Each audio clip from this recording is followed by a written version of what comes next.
İsa Mesih mukaddes ruhun gücü bilen Celil'e donanıp geldi. Ol Yahudilerin sinagogalaryna halka öwretmäge başlady. Hemmeler ona öwgüy aýdýardylar.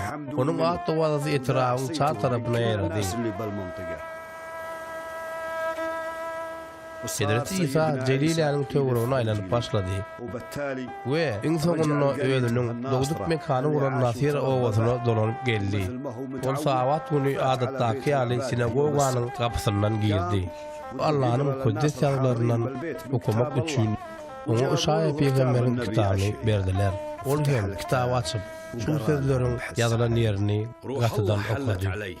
Allah'ın ruhu üstündedir. Gariplara hoş habar bildirmegim üçin ol meni saýlady.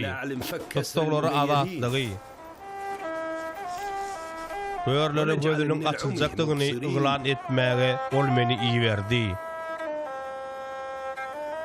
Zulüm aslında akılları azatlığı çıkarmağa, Rabbin merhamet dilini jar etmäge meni iýberdi.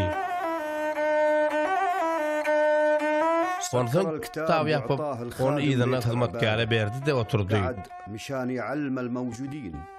Sinagogadaklaryň barynyň gözi oňa dikildi. Siziň eşden bu mukaddes ýazyňyz şu gün berjaý boldy.